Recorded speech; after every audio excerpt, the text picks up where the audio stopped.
Ustadz, ini kita sekarang sedang ada di akhir zaman. Ini kita kondisi real sekarang, bagaimana mengkaji zaman dengan kesunahan. Kita melihat apakah masih relevan kesunahan itu untuk diimplementasikan di tengah masyarakat modern kepenika. Pakai salpah ya ngereng lampak na Rasulullah di akhir zaman yang katanya lebih maju daripada sekian abad terdahulu. Ibu, suatu ketika Bu, halo Ibu, suatu ketika seorang profesor motor sekelangkong mengajar mata kuliah umum. Dia berkata begini, wahai mahasiswaku, Quran itu tidak lagi relevan dengan ini zaman. Muhammad itu telah diutus 1500 tahun yang lalu, mengamalkan apa yang ia contohkan. Demi Allah telah membawa kita pada kemunduran. Seorang mahasiswanya berdiri, Prof, wahai profesor, nah ini ke pelajaran kita. Dak setajam na profesor cek kor atau ocak. Mon profesor gila cek toro. Banyak profesor gila semakin. Oh banyak makin. Yang segesi aja-aja gula. Ini profesor bilang mengamalkan Quran berarti kita mundur. Seorang mahasiswa tanya, wahai Prof, saya ingin bertanya kepada saudara profesor, tolong sebutkan di bagian mana dalam sunnah itu yang merupakan kemunduran.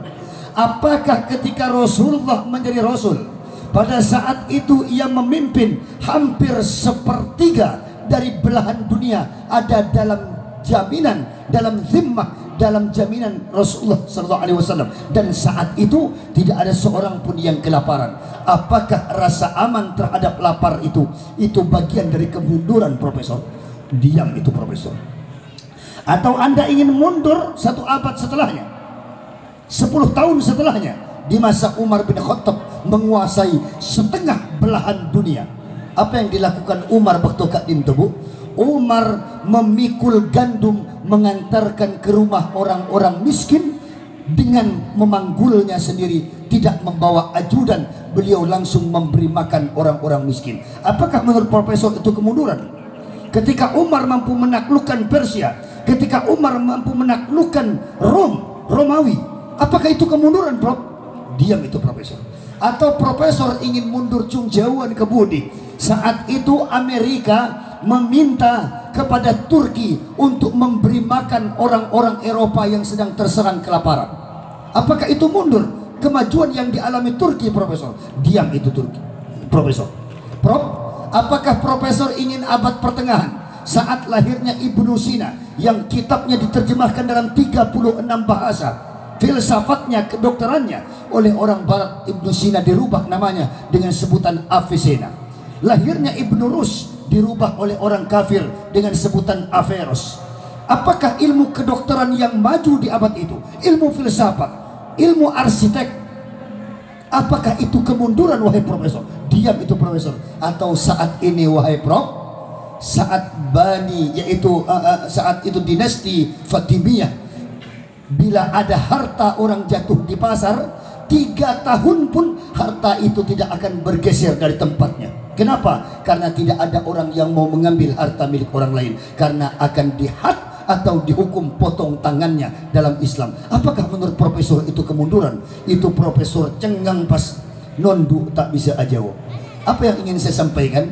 Demi Allah, sunnah Rasulullah dan Al-Quran tidak pernah usang dan tidak pernah tidak pantas, selalu relevan untuk diamalkan. Insya Bapak, insya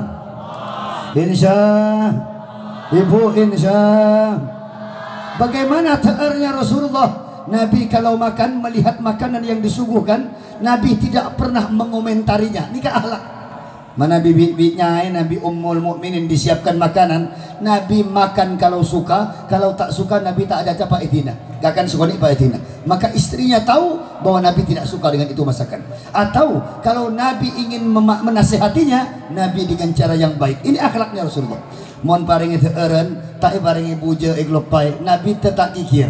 Pan itu kopi enom,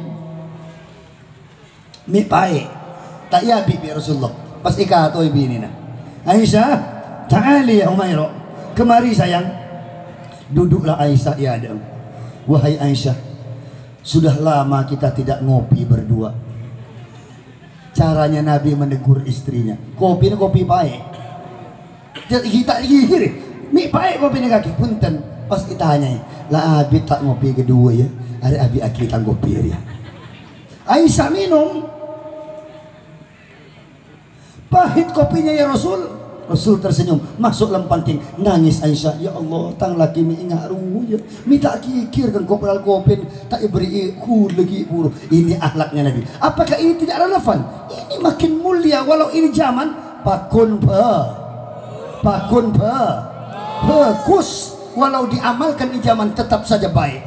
Nabi kalau pulang ke rumah, kata Nabi, janganlah engkau pulang di waktu malam. Kenapa? Takut mengganggu tidur istrimu. Jadi kalau pergi aja dan mulai nare sore jangan Nabi. Kalau Nabi pulang malam, Nabi tidur di depan rumahnya, membuka imamahnya tidur di depan teras rumahnya. Aisyah Ummul Mukminin membuka pintu, melihat Nabi tertidur di tanah. Di tanah, Bu. Terus Aisyah menangis, ya Rasulullah, mengapa kau lakukan ini ya Rasul? Engkau adalah orang yang paling mulia. Mek tedung di tanah. Apa jawaban Rasulullah? Aku tidak tega membangunkan tidurmu sayang.